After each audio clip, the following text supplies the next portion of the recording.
Hi, welcome back to Orlando Experience. And as you saw from the title, and the reason you clicked on this video, was we got to experience Epic Universe. And I'm Cole. And I'm Marty. And we were unbelievably excited to get invited by somebody we knew to go experience the creative event here at Epic Universe. Unfortunately, as you see, we can't take any pictures or video because it was in technical rehearsal still. Stuff wasn't quite done all the way, and they didn't want any pictures or videos of that areas that weren't done all the way. So we will be still showing some pictures both that Universal themselves have posted that they took of us inside the park, and then we've got some bio reconstruct photos to also show off. So we're gonna start our day off here at the front of the park, walking into Celestial Park. So when you first walk into the park, you'll find guest services. So off to your left is going to be like the wheelchair locations, as well as some additional guest services. And then you will come up to the Coronas, which is actually the first portal that you will enter through. So this is the entrance to Celestial Park. Celestial Park is the hub area for this park, and it feels very Jules Verne-esque with the celestial theme and the steampunky futuristics of it all. I love this theme. People have been calling this kind of a Disney Seas kind of feeling land. I do kind of agree. If you go into like that Jules Verne area, the 20,000 Leagues area, this is a fairly similar feel with some of the areas. A lot more garden situation kind of going on with a lot of vegetation and stuff. And obviously the main area of this park is beautiful. It's massive. It's got lots of different restaurants, theming.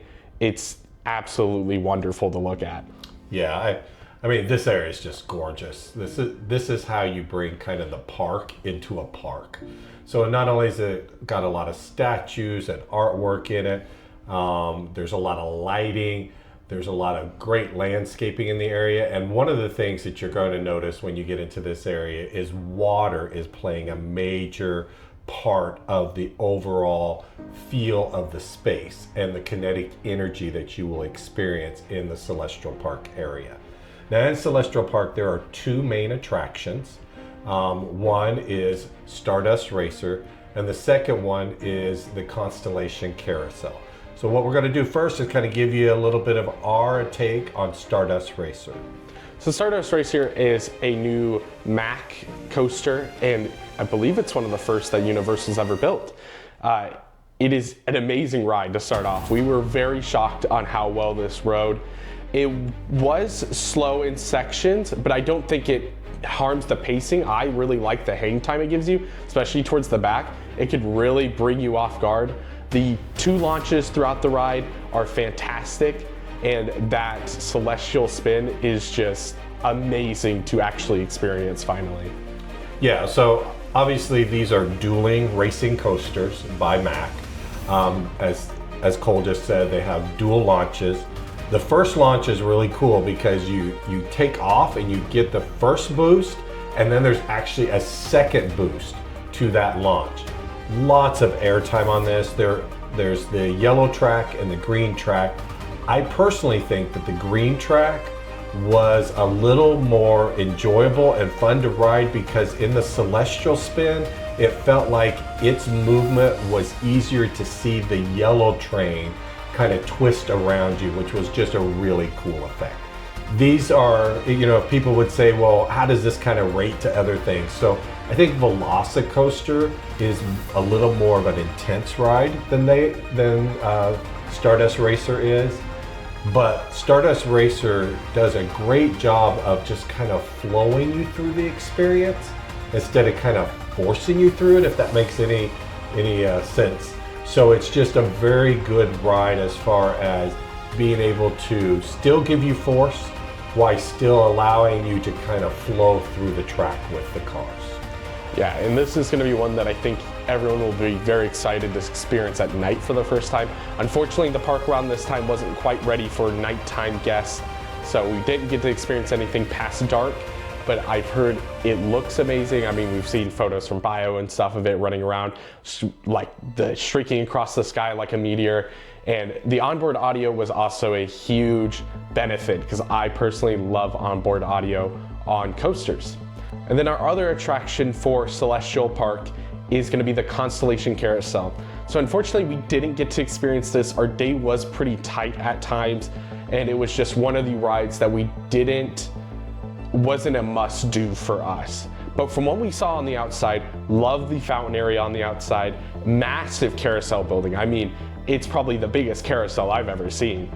And it would have been something I really wish we could have experienced, but we will experience it in the future. Yeah, I mean, the building itself is an attraction in of its own. I mean, it's just beautifully designed. It fits into Celestial Park so well. And so those are the two main attractions within Celestial Park. So as far as food in Celestial Park, our experience with food there was mainly focused on Pizza Moon. And this location is going to be mainly a pizza location, obviously from the name. Its food overall is going to be obviously mainly pizza. It is going to have some pasta dishes too, that we did try the chicken Alfredo pasta that they had there. It was pretty good. The pizzas overall, I had both the Space Cowboy and some pepperoni pizza, and I thought both were fantastic. One thing to mention about food real quick before we go on to theming is they actually serve you like full pizzas there instead of slices. So you're more encouraged to order with the table. And then overall, the inside of this restaurant was amazing. Yeah, the theming of Pizza Moon was incredible. And the reality is all the kind of quick serve sit downs that we experienced or went into here at Epic Universe, every one of them is highly detailed and heavily themed. None of the restaurants miss on the theming element. And so I think that's one thing that probably makes this park kind of unique and different, is the level of theming and detail that every restaurant has, that they've integrated into. The pizza, honestly, is probably some of the best pizza, not just in a theme park, but I think it was some of the best pizza we have eaten in years. Wow. So it really is good, and we highly recommend Pizza Moon. So that's just the first restaurant in Celestial Park. I did want to quickly mention food was provided by Universal this day, just so you guys know that. It won't affect our opinions on food, but just be a little more clear. That was the only spot we unfortunately got to experience in Celestial Park. Again, it was a tight day for us with not a whole lot of park hours, so we weren't going to spend too much time eating. But there was a few other spots. The Oak and Star Tavern seemed like it had really good food, and I've heard some good things from some people that have gone in there. Meteor Astro Pub was very highly recommended, but unfortunately, again, we just didn't get to go to that location. And then you have the two main dining locations that are more sit-down like. That is going to be the Blue Dragon Pan Asian restaurant that is not quite ready yet. And then Atlantic, that is the one right on the water, again, wasn't quite ready yet, so unfortunately we didn't get to experience that at all. Next up in Celestial Park, and our last thing to talk about here, is gonna be different merchandise locations and what it all was. Up near the front, near the Coronas, when you first walk in, whether you go to the left or the right, the first thing you're gonna find is merchandise shops. So one of the merchandise shops is called Other Worlds Mercantile, and that is to the left. As you enter into the Celestial Park area. This is kind of like the large main exit gift shop. Pretty much it has all the different themed lands, merchandise from those lands, as well as general Epic Universe merchandise. On the other store is called the Sensorium Emporium, and it is next to what will be a holiday gift shop as well. So those are kind of the main gift shops in the kind of the front area of the park. There was also one more that wasn't quite finished, unfortunately, and that is the chocolatier spot. There's a whole character they've done that's based off, they had some merch there for him. Unfortunately, I didn't grab any of that merch, but they did have a shop that's gonna be apparently themed to his different like chocolates that he goes around worlds and stuff and collects different chocolates. So our first spot onto another portal after Celestial Park is going to be the Isle of Berk that's down on the bottom right side of the park. So the Isle of Berk is a beautiful land. It has got lots of color. This is kind of more what I call kind of a family focused area here in the park. It is home to 3 main attractions. There is also a huge kids play area. And so the first attraction that you'll come to is actually Hiccup's Gliders. So Hiccup's Gliders is a multi-launch coaster that's gonna have 2 lift launches to gauge for the intensity level, because this is a family land and that is very much what it's intended for. It is not a very intense coaster. I think of pretty heavily Hagrid's, if you've been on Hagrid's, a little bit less than that. It doesn't have that spike, doesn't have that drop at the end, and it doesn't have as fast movements. And the overall ride is gonna be themed around Hiccup building a glider for different Vikings to be able to fly that don't have dragons. So you're gonna be one of those test riders and you're gonna be rolled out at the initial station, and the big show scene for this is gonna have the toothless animatronic that is gonna like kind of wreck the thing. So you're supposed to get the gliders put on, but he launches you before, and then the rest of the ride proceeds. We're gonna leave some of it up to the excitement of going to ride it for the first time. But it is a great ride. We really enjoyed it. I think it will be a hit among families, and I just think everyone will really enjoy it. Another ride that's in the park is the Dragon Racers Rally. This is kind of a flying winged ride that you could take, a little more thrilling. But it is something that you have probably seen or may have experienced in some other parks. The third ride in this area is the only water ride here at Epic Universe, and this is Fire Drill. So Fire Drill is gonna be a splash battle ride. As you've seen, the splash battles have become quite popular, and it's gonna be all themed to putting out fires. It's very cool. The guns work very well. We enjoyed them. It is kind of a mix between you can stand and sit. Some only let you stand, some only let you sit. So it's nice to have that mix between the two. And it's gonna have these different targets. So some are the ones you're supposed to shoot, and it does seem like there's some sort of point system, and some have X's on them. If you shoot those X's they will splash your side with the boat with some sort of water feature. So for us, we weren't really shooting them, but the other side of our boat was, and they were getting soaked, where we were kind of not getting that wet until the end with some geysers. But overall, this ride is very cool, and I think it will be a big hit, especially it being the only water ride in the park. As far as food in this area, we ate at the Spitfire Grill. This has got a lot of like bowl type, Asian type fusion food items. The one that I ate was the shrimp. I've got to be honest with you, and once again, we're not getting paid to tell you this, but it was one of the most flavorful dishes I've had at any theme park. It was just the right amount of spices and stuff, and had really good, large, juicy shrimp with it. It was an outstanding food item. Yeah, I really am hoping to see them move some of this new type of food. So we've seen them do this over in the other parks with Minions Cafe and Circus McGurkus. I would love to see them move more of these type of food options to quick service over at the other parks, because what we've experienced is fantastic.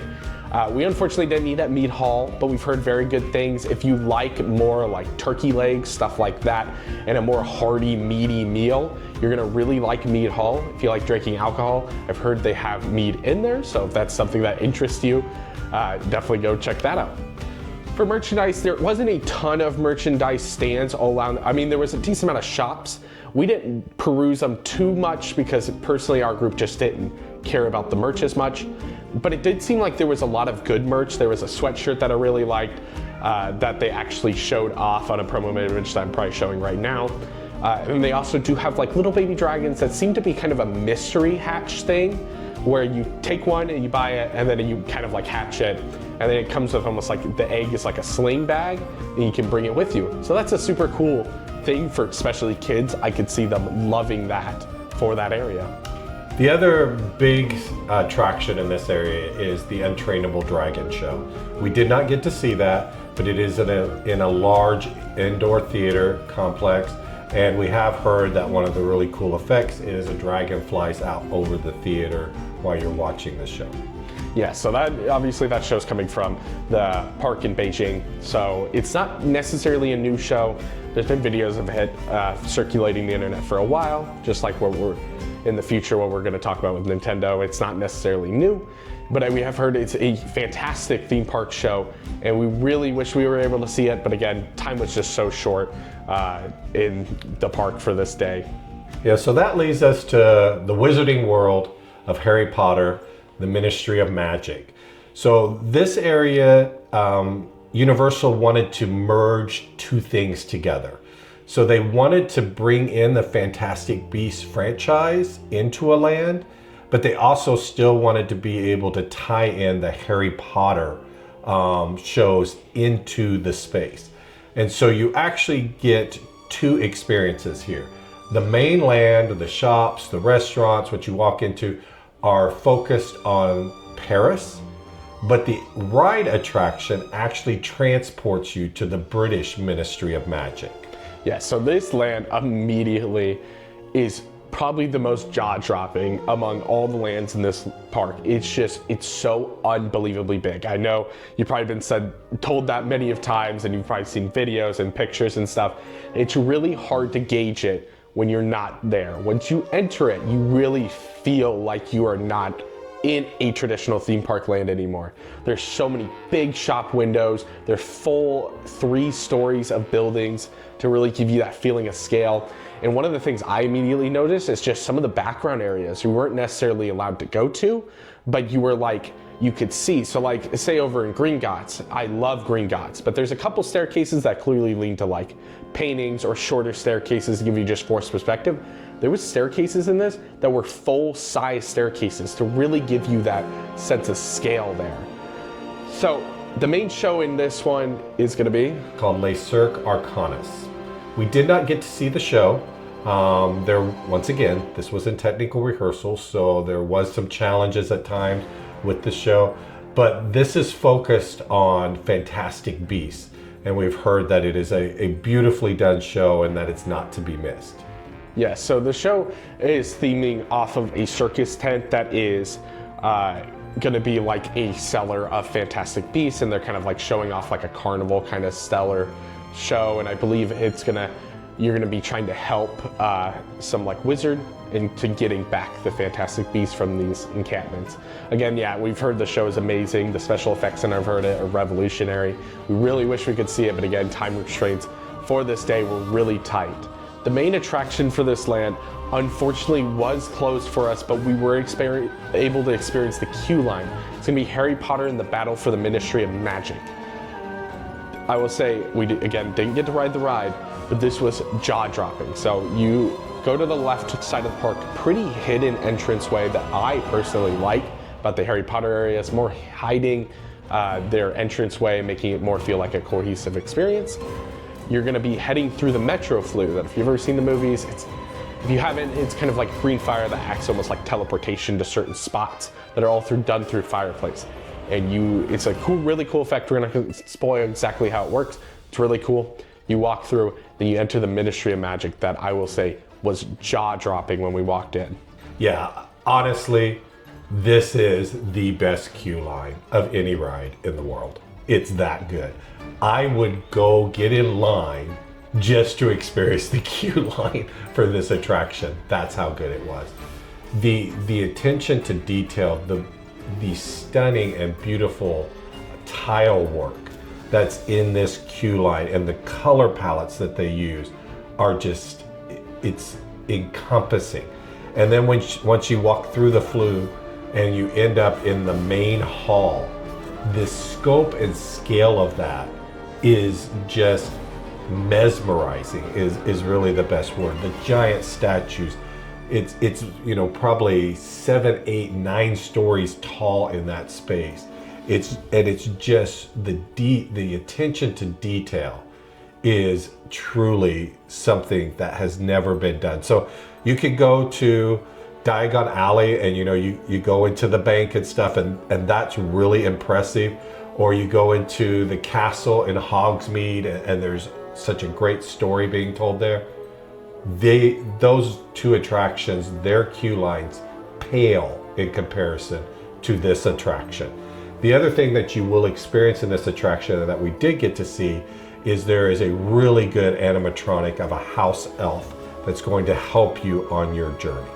Yep, so the whole ride is themed to Dolores Umbridge's trial at the Ministry of Magic. Obviously, it's gonna go a little haywire. So that's the house elf we meet, is actually her house elf that is kind of like a pre-show. And again, if you're going to Epic in the future, even before we've gotten to ride the ride, this is one that you should get in line for, just for even the queue line, and then you get the ride on top of it. So we're gonna have a couple different dining options here in the French area. So again, the Ministry of Magic is almost purely for the ride. So you're not really gonna have any area to just wander around there other than for the queue line.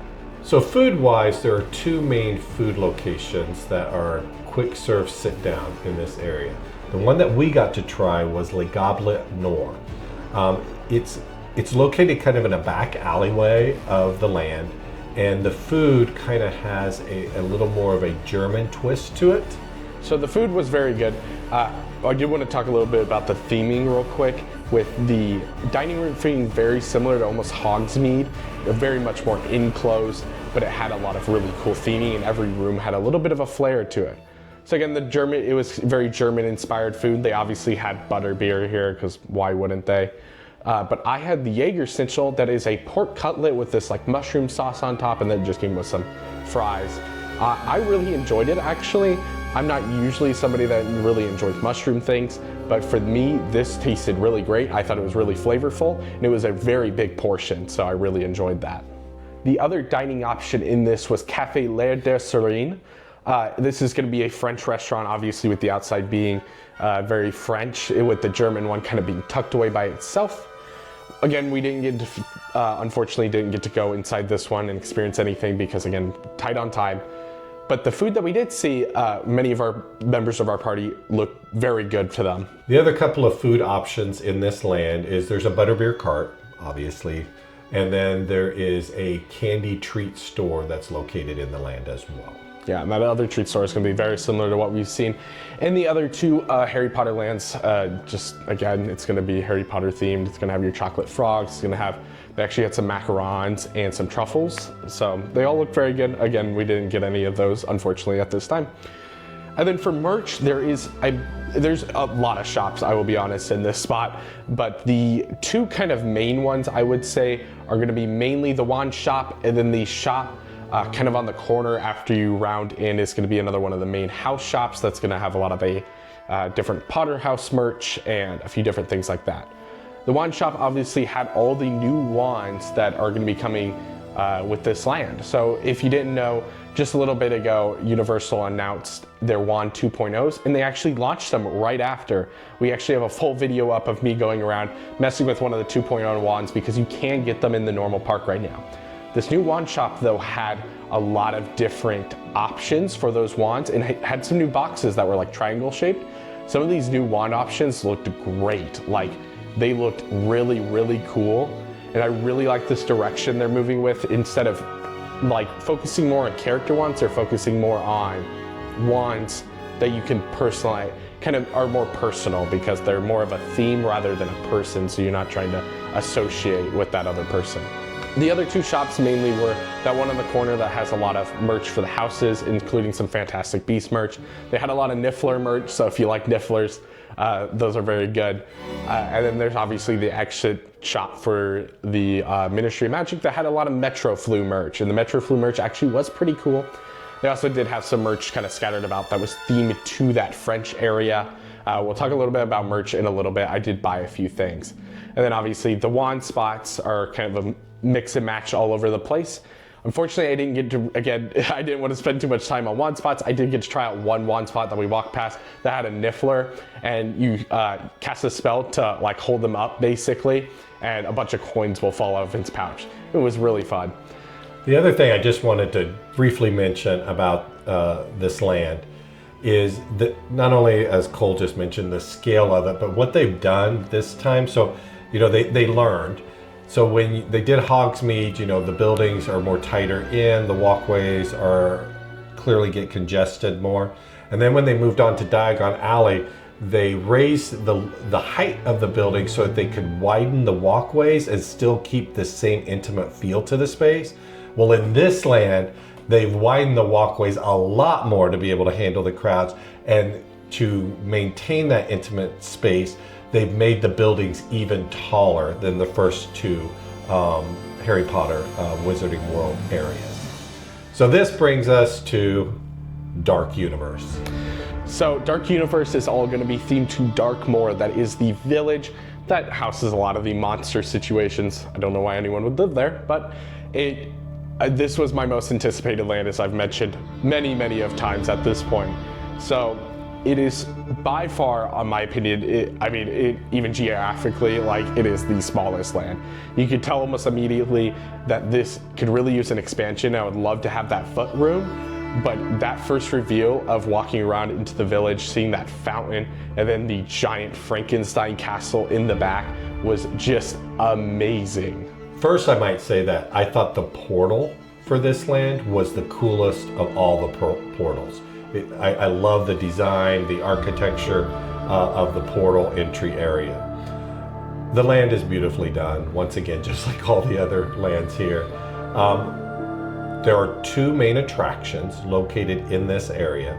But before we get into those, I did want to mention a little bit on the theming areas as well. So we got to see the Burning Blade, which is the windmill tavern. We got to watch it catch on fire. That was a really cool effect.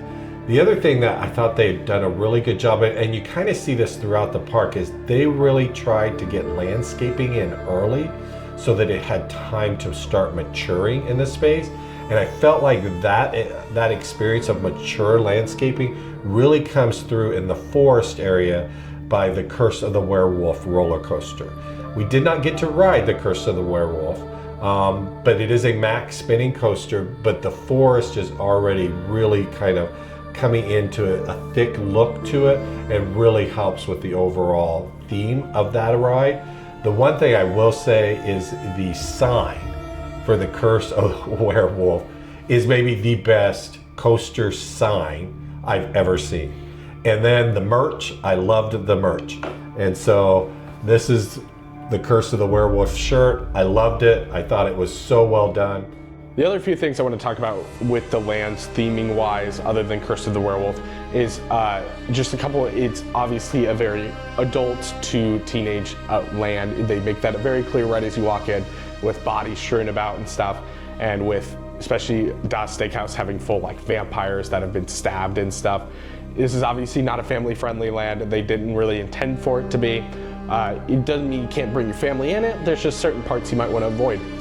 The biggest gripe I've seen with Werewolf, though, is it's the netting. The netting is very apparent as soon as you walk into that side of the land. Luckily, right as you walk in, you don't really see Curse of the Werewolf, so it doesn't really ruin that line of sight for me.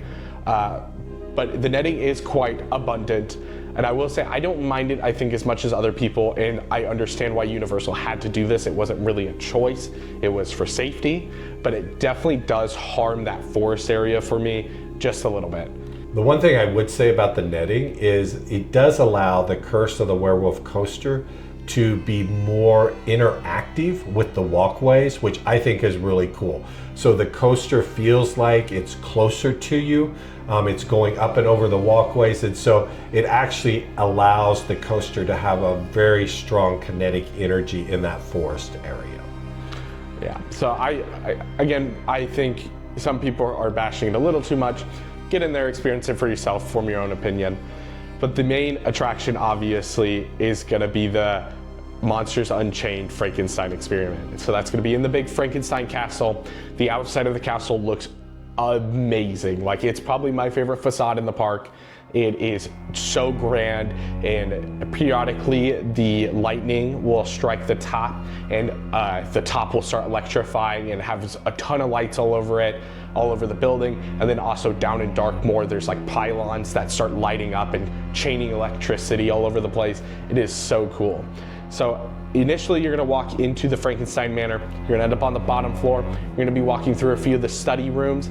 We actually did have an effect walking through that was really cool, where you were walking, and I believe it was supposed to be the Invisible Man, but I'm honestly not for sure what it was supposed to be, or if it was just supposed to be a whisper from Dracula, that a bunch of the lights were turning off as we were walking down the hallway, then all turned back on with a clear like voice in our ear. And then one of the main study rooms, and probably a jaw-dropping moment, when you walk around a corner, you actually see the version 1.0 of Frankenstein in like a container that's like preserving him, and some like studies going on him. And as you exit that first study area, you are going to walk up the stairs. You're going to walk through a few different rooms. One thing I did want to highlight that was really cool was a room with a bunch of different movies that are playing that are like short films of the different monsters being captured. Fortunately, we didn't get to stop and actually watch any of this, but I imagine this will be a big entertainer while you're in the line because the room was a decent size. So then you come to the pre-show for this attraction, and there are two main animatronics in the pre-show. There's Victoria Frankenstein, and then the new Frankenstein that she has helped create.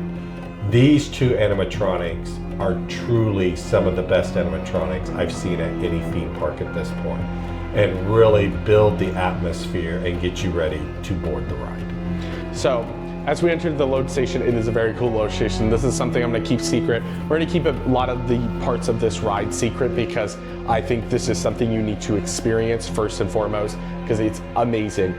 But there's a few things I want to highlight. Is first, the ride vehicles themselves obviously are the same ones from Forbidden Journey.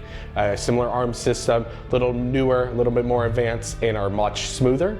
But I think the biggest thing I noticed immediately is the different ways the arms react. So Forbidden Journey is obviously a ride that you're supposed to be flying in, so you kind of have that floaty kind of feel to the entire ride, and they're trying to make you feel like you are not attached to anything.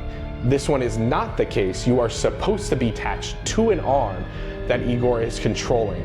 So it is insanely fun when you kind of know that, and it very much makes that apparent with the pre-show. But it just makes the movements super, super fun because it just can drag you around a lot more. You can use a lot more freer of those arm movements. The one thing I did want to mention about the ride, this is the only detail I'm going to give away, so spoiler ahead if you're trying to avoid this, just skip a few seconds ahead. At the beginning, there's the Phantom of the Opera playing a giant organ. He's huge, he's so cool looking, and there's fire bursting out of that organ right in your face. It's so, so cool. Another scene that, once again, I'm not going to give much detail, but the werewolf scenes are really well done.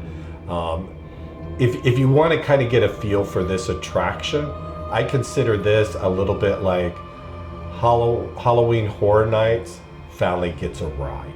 It's that immersive, it's that cool. I don't think it's over terrifying, but definitely there are some of those kind of scare moments as you move through the attraction. Yeah, and I do, my one big gripe with the ride is that the couple of the monsters don't get their time to shine, in my opinion. Like Creature of the Black Lagoon is my favorite and what I was the most excited for. He is in it a couple times, but he really gets only a couple moments, and it's really more focused on the Dracula, Victoria Frankenstein, and Frankenstein's monster situation. Overall, I really like this ride. I mean, it was amazing. I mean, the hype for it was real. As you probably heard online, people are calling it amazing, the best. I mean, I think I agree. It's probably my favorite dark ride I've been on so far. Yeah, this is truly a star attraction in this park. And I do like that they brought in a few more of the obscure monsters and gave them some screen time, so to speak. And so that was really cool. And then, of course, in true theme park fashion, on your way out, you exit through a gift shop. And lots of monster-themed merchandise. But what I thought was really cool is in one corner of the gift shop, there is just a whole section for kids-themed monster merchandise, which I thought was really kind of unique and different. Yep, so merchandise over a whole in a dark universe I thought was pretty decent. Some of it I really liked, but this is the first land I had some merch that I really didn't like. There was just some things that I think they've gone too overboard. I hope they continue to do some of the other merch that are a little bit more minimalistic. We'll obviously be showing off some of the merch I did get just here in a moment. And it's just, some of the merch was really great, some of it wasn't. But overall, I thought the majority of the merch was really well themed. I love the comic book stuff that they did have that's kind of themed to almost like old, like monster comics. And then the last thing for this land is the two food locations. That's gonna be the Burning Blade and Das Steakhouse. We'll start off with the Burning Blade. Yeah, so the Burning Blade really does a great job. Matter of fact, I've seen aerial video and stuff of these lands for quite some time now, especially from BioReconstruct. So thanks for all that he does to bring photos and videos out. But when you're on the ground, it does a great job of really feeling like it's just this small little bitty tavern just stuck among the rocks and the blades of grass and stuff. And so when you walk in, it isn't huge, but it is a, that kind of old, old world tavern look to it. Lots of woodwork inside of it. The other thing I'm going to mention is if the inside of the tavern is packed or full, there is actually a walk-up window on the right side with outdoor seating that you can also go and purchase your drinks from. Yeah, and obviously the Burning Blade Tavern is going to be basically the opposite of Das Steakhouse. So this one's going to be themed to monster hunters and their hunts. So they actually do have a monster hunter that comes in there and regales some stories. Fortunately, when we went in there, he wasn't in there at the time. But the whole behind the bar area, it's all got like weapons, and there's weapons all over the walls and ceilings from different historic hunts and stuff. There's paintings depicting hunts, and there's even monster heads strewn about the tavern to show monsters they have captured. Overall, I really like this dining location. Again, I think it will be pretty packed in there since it's pretty small, but as it being more of a bar, I could see it being not as busy as some other locations like Das Steakhouse. So the Das Steakhouse is the main large sit-down restaurant here in this land. Lots of just vampire paintings. They're beautifully done, oil paintings, vampire statues. There's like lighting effects where there's like flashes of like red and stuff at times while you're eating. The one thing I just want to mention about a lot of the restaurants here that I think they did a really good job is, even though the restaurants are large, they've kind of broken a lot of them down into like smaller room spaces, so you feel like you're not just in this massive hall, and there's just, another 500 people dining with you. It feels like you've got kind of your own little spaces, and this restaurant does that as well. Yeah, other than obviously Meat Hall, that's all themed to a hall. But again, the theming for this place was great. There was lanterns that had, obviously this one's all themed to vampires. This is their hideout. This is where they go. And you're actually supposed to be being served by vampires' familiars. So humans that have been turned and are working under vampires and stuff like that. And there's so many cool small details we noticed. Like there's like lanterns that are made out of skulls, or like, there is skull lanterns, but there's also ones made out of soldiers' helmets from one of the big wars. There's those paintings we mentioned earlier that are like screen prints, but they actually had artists come in and paint over them with oil so they look a little bit more realistic, a little bit more timely, if that makes sense. And they're all depicting different wars and battles and stuff that the vampires themselves have had. And then obviously, as soon as you walk in, you'll see vampire corpses strung up that seem to be like historic vampires, or ones that died in big battles that have wood stakes all through them, and they're kind of memorialized in there. They have both a few inside and a few in the outdoor seating. That the outdoor seating is pretty small, but it's not like overly small. For food, we didn't really get to eat in here. Unfortunately, I really wanted to, but again, this was our last land for the day. And by the time we kind of got there, we just didn't have time to eat food and get into Monsters Unchained. So we did get a treat item that was like kind of a, I think it was called like lobotomy something. So it was themed to like a brain. It was like this yogurt dish with some raspberry stuff. It was really good treat. And then I also got a like non-alcoholic mocktail that was themed to the potion that the Invisible Man uses. So with that brings us to the last land, and it is Super Nintendo World. Now this is probably the land that, if you're a theme park fan or whatever, you probably know the most about. Obviously, there's already a Super Nintendo World at Universal in Japan. And then there is a smaller version of Super Nintendo World at Universal Hollywood. The one here is much more like the one in Japan, where it has all three main rides, and we'll get to that in just a minute.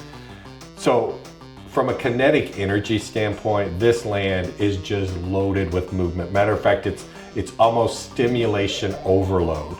The color palettes, the brightness, all the spinning coins, the sounds, everything is just kind of over the top, which is so video game-like. And so it's just a beautiful land. The way you go up the warp tube, you come out on the second floor, and it allows you to overlook parts of the land. You can see Bowser's castle. You're actually exiting through Peach's castle. And it just works. The visual sight lines in this land, the ability to see it from so many different angles and different levels from a theme park enthusiast standpoint is something you don't normally get. Yeah, so again, this is obviously all themed to the main areas, all Mario themed. So you come through that warp pipe. If you really like Nintendo stuff, you're gonna die when you walk into this land. It's just, you're gonna be so excited to see all this in the really hyper theming, and they did such a great job. Obviously, they worked very closely with Nintendo with these lands on doing more than just your generic Mario theme. They reference a lot of things in the land, including like Mario 64. There's the paintings off to the side in Peach's castle that you jump through in the game. And they just have a lot of small theming like that, both referencing Mario games and different games, like there's Pikmin around the land too defined. And then attraction-wise, there are 3 main attractions in this area. So the first one is Mario Kart's Bowser Challenge. This is the indoor dark ride attraction in the Nintendo area. If you've had a chance to see it in Hollywood or in Japan or just on other videos, you kind of get a feel for what this is. You get in a cart, you're going to race. It is actually a augmented reality ride experience. I will say that I felt like it worked very seamlessly.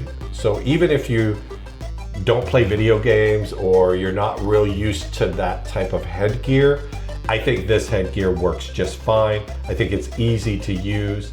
The amount of richness in the sets themselves makes it where you could actually take the visor off and just enjoy the ride itself because there's so much theming to it.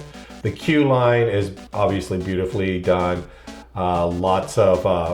There is a room where you kind of go in and they kind of give you a quick spew on how to make everything work, how to put the headgear on, and how it's going to work, how you score points.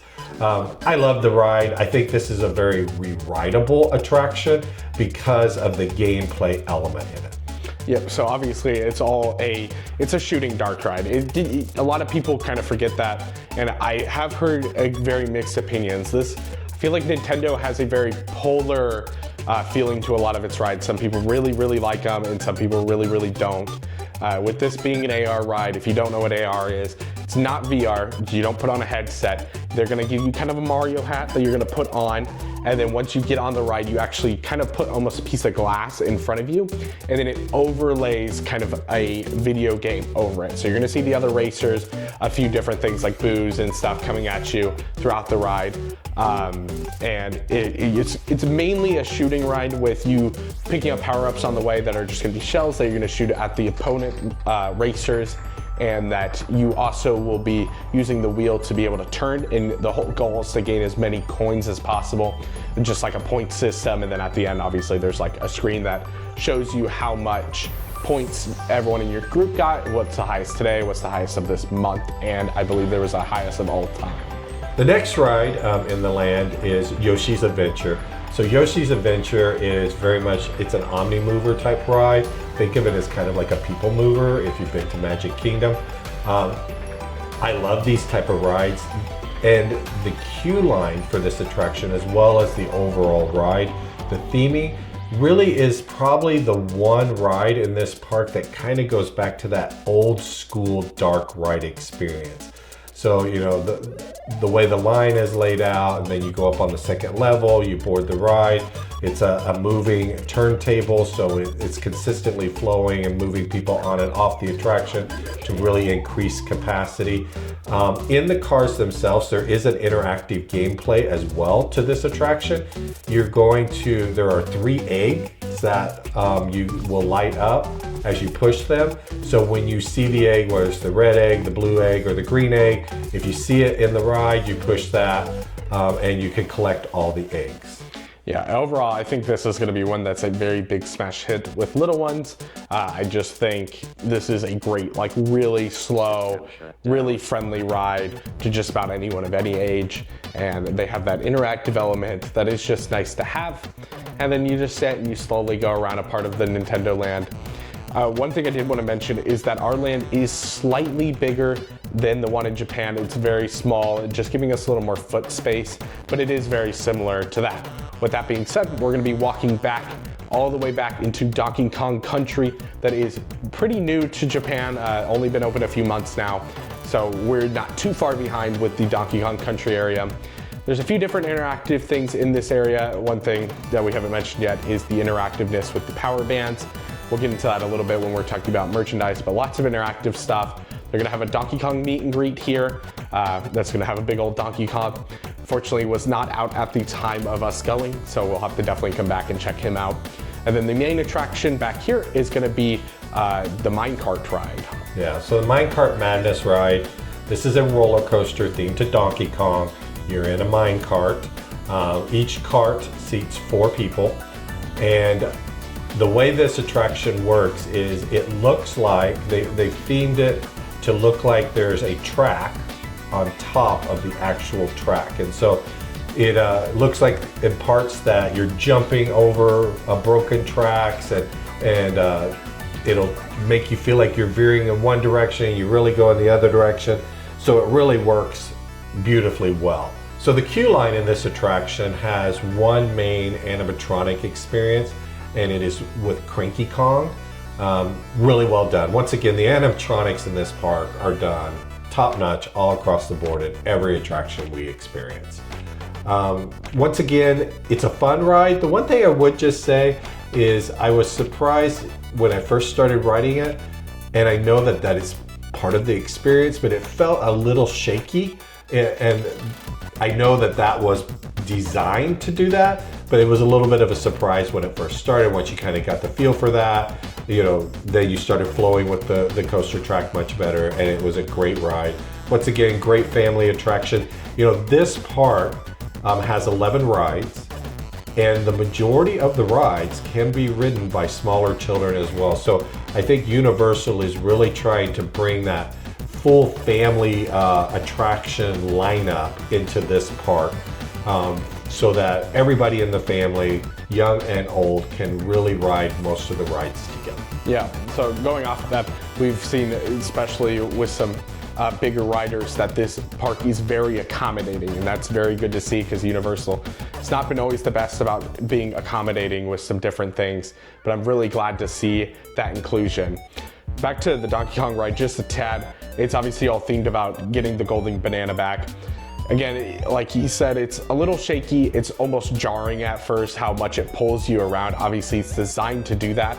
Just be prepared. The best way to go into this is just, you're gonna get whipped around like crazy. There's a lot of fake out moments where you think you're going one way, drags you another. It's a really great ride overall, I think, but I think it will shock a lot of people riding it for the first time. This was one of the rides that I wanted to mention. One of the interesting things I think about the park is this is one of the first times I feel like Universal has kind of done away with some of their locker systems at rides. So like that Minecart Madness didn't actually have lockers. You brought your bag on with you. And in previous Universal parks, they are very much no bags almost on any ride. So it was very interesting to see them now allowing bags on some rides that you don't necessarily need lockers for. Obviously, they do have those free lockers at other rides that do use facial recognition now. You can still use your theme park ticket if you're more comfortable doing that, but it does, you can just like tap the screen, take a picture of your face, and then when you come back around, you don't have to have anything on you. You just use your face to reopen that locker. So the other two things in this park, part of the land, is going to be mainly food. Main dining location for here is going to be Toadstool Cafe. That is going to be obviously a clone of the other ones that all exist. It's going to be sit down, similar to all the other ones, where you order off your phone, send them to your table. I love this type of dining experience. I know I've mentioned this many times, but I just love how seamless and easy it is. And the inside of this was very cool. It's obviously all themed to toads that they're making your food, and there's a chef toad that greets you towards the door and as you're ordering and as you're heading in. Yeah, once again, this is another one of those, kind of walk up, place your order, sit down type restaurant setups. And once again, the theming is just beautifully executed inside of it. The food that I had there, I had a chicken dish, very tasty. The sauce on it with a mushroom sauce was really well done, and I really enjoyed, honestly, everything that I ate at Epic Universe was really good. Yeah, we didn't have a miss with food, I don't think. A couple members of our party didn't love the German restaurant just because I think German food's a little polarizing, especially to Americans. Just sometimes it just depends on what you like with the food. The other couple things with Toadstool is it was really cool. There was a part where like the kitchen and all around you gets attacked by Bowser's ship and all the toads run out of the kitchen and stuff on all these screens around. So it's kind of cool to see that full theming. And then for me personally, I had the Bowser Meatball Challenge. That's gonna be just a giant meatball. It's coated in a bunch of red sauce, and it comes with like a Bowser puff pastry. I will say, it's called Meatball Challenge both because it's big and it's very spicy. I was not expecting it for it to be as spicy as it was. Like it wasn't like fill your mouth with spice, but you ate a bite, hit the back of your throat really hard. So I really enjoyed it overall. I really like that dining experience. It's the one that I definitely will be going back to a lot.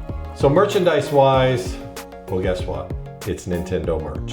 And so you've got Mario Kart, Yoshi stuff, Donkey Kong, colorful, obviously lots of kids focused merchandise as well. You can buy the power-up bands and to interact with the land. So, if you're a Nintendo fan, this is like merchandise heaven. Yeah, so it's obviously very Nintendo merch. Like if you know Nintendo merch, it's usually very blown up and it's very bold merch. So it's gonna be very bright, very colorful. And I really did like some of the merch they did have. Not all of it's super bright and colorful. Some of the Bowser shirts for Bowser's Challenge there at the Mario Kart ride were quite small. The main thing, obviously, with this land is going to be the power-up bands. Just like the wands over in Potter, this is a new way to interact with the theme park. These power-up bands are going to be purchased. I don't really remember the price. I'm sure it's somewhere. But you'll purchase it. It's just like a slap bracelet with a big old thing on it. And you'll connect it to your Universal app. Through the app, it will kind of give you different challenges. You can walk around the land punching blocks to collect coins. That's kind of like the whole reason you do it, is just to collect coins for different achievements and stuff like that. And then you walk around and there's 5 different key locations all around just the Mario area. Collect all those keys and then you can move on to the Bowser Jr. like challenge. That is like a boss fight kind of thing that you do with some other power-up band people. So unfortunately, again, I bought a power-up band. We'll be showing you in just a second. I just didn't get to use it a whole lot. I got to walk around the land with it a little bit and they didn't have full app functionality at this time. But I do really like functionality in lands, interactiveness. I've always been a huge advocate for more interactiveness in all theme parks. So I've loved to see what they do with the new Potter wands, the new 2.0s. I love to see the power bands. And then over in Donkey Kong, they obviously have a bunch of different things. You can collect the different letters to complete the full sentence. And then there's also a rhythm game with like a rhino box, and everybody has to work together that's playing that game to open the box up without failing. So that leads us into merch a little bit here. I'm gonna grab it all and we're gonna show you a little bit of merch. So for a few different types of merchandise, I wanted to first show off the power-up band since we were talking about it. So here's the one I personally got. That is the Toad one. One thing I forgot to mention is it does have functionality with amiibos, so it does work as just a Toad amiibo that I believe is a special one exclusive to the park. We also had someone in our party get the Donkey Kong one. That's the one with just the bananas. So both are very cool there. And then for my other Nintendo merch, I did get this Boo hat that I thought was very funny. It comes with like little fins on the side, and on the back, there is like a Shy Boo back there. I really like this hat overall. And then I also got a like keychain of Shy Guy. That's who I like playing in Mario Kart, so this is what I got. I'll talk about the bag in a moment. But going on to Dark Universe, I did get a wolf pendant that is like a werewolf pendant. I believe it's supposed to like ward off the werewolf curse. I really like it. It's a cool pendant. And as you see, it's kind of detached here. does have magnetic functionality, so it's kind of easy to take on and off. The other Dark Universe merch I did get one of the mystery pin sets. So they have these a lot around the park that have different pin options for you to get. So this one, I believe they all kind of come with two. So I ended up getting Dracula, and also I got the Creature of the Black Lagoon. And then all these sets do have like a chaser pin. So for this one particularly, it's kind of that comic book cover for it. And then you can obviously see all the different ones you can get there. And then they also have all around the park reusable like bags that you can get, both big and small. These are kind of cool. They're built actually pretty well for reusable bags. They actually do have zippers also in the inside flap. So you can kind of see right here that do allow you to like zip it up so you're not like flinging things everywhere. They did also give us a Epic Universe like fanny pack just for the event. So this is just kind of a cool novelty thing they gave us. Then obviously with that bag, I did buy the bag that I believe is just themed to the French area outside. It's a very cool bag. Obviously you can see my wand on it. That is my 2.0 wand that you can buy in the parks right now. And then it's just a very cool bag. Keychains are not with the bag, obviously. It's got a cool little locking thing on the front. And then the inside of the bag is pretty spacious, and it has a really cool thingy over it. This was only about 75 bucks, that I don't think's bad for this kind of like canvas leather bag kind of feel to it. So I think overall this is really cool. And the one last thing I did get is gonna be a shirt for Dark Universe that is for the Burning Blade Tavern. This is gonna be kind of a tie-dye shirt. The Universal have been a big fan of doing these lately. And it obviously just says the Burning Blade. It's also black light reactive. I really like this shirt. This is the one I ended up getting from there. And then I already showed you the shirt I got, but it was the werewolf shirt. Really like this shirt. I love the logo that they created. For a lot of my merchandise when I buy from parks and stuff, I really kind of like a clean line look to them. And so this shirt was just probably my favorite that I saw in the park for that day. So with that said, that is our review of Epic Universe. Any final thoughts, Cole? So I overly thought, I think the park is amazing. Obviously, we're kind of in the honeymoon period of it. This is our first time in the park. We've been watching it be built for years. This is my first time ever watching a park be built and go to it after its completion. So it was kind of a big deal for me. So that's definitely gonna factor into my opinions of this park. But I could definitely see this being one of my favorite parks down here. I think it'll be really hard for me personally for it to dethrone Epcot just for walkability of Epcot. I really enjoy just walking around without riding things. But I think by long shot at this point, at least in my opinion, this is all opinion based and obviously honeymoon period, I think this has the best collection of rides in a single theme park. Because you can go, say, to Epcot, and there's some really great rides. There's Remy's there, there's a lot of people really like Soarin', and there's Guardians, but there is some duds around that are just not as popular as other rides, or not as unique and intense, or as just amazing. Almost every single ride in this park is up to that amazing standard of what these theme parks have been building nowadays with those super immersive theming, really new and innovative designs. And I just think, for me, it is probably the best collection of rides down here in Orlando. So overall, I really love this park. So excited to go back. I would love to be able to bring you guys in with you next time. So hopefully we will be back soon with the ability to film. So my final thoughts on the park is, I mean, this is truly the first theme park in the world where it has taken individual IPs and created all of its lands as separate IPs in an immersive experience. So, you know, you can go to, over to Islands of Adventure and experience Hogmeade, or you can go to Universal Studios and do Diagon Alley, where there's some of the land areas are that immersive experience. You could go to Disney and do Galaxy's Edge or the World of Pandora. But this is the first time a park has decided to do these immersive IP lands for the entire park. And honestly, it really is so amazing to experience, to see. I think this park, is clearly one of the best theme parks in the world. It's going to be a hit. And with that as our review, I know it's the cliche, but I wanted to wrap this up by saying it really is epic. It really is. So again, I would love to see what everyone thinks down below. Let me know if you've been, what you're excited for the most. Obviously, we're not quite ranking anything. We haven't got to go enough. I would like to go a few more times before I'm like, oh, this is my favorite ride, or this particular area is my favorite. I obviously do have like honeymoon period stuff right now, so I really like Celestial Park's overall theming. That's a big deal for me. Really want to thank you for watching. Thanks for sticking until the end. I hope this video brought a little more joy into you today, and we'll see you guys next time.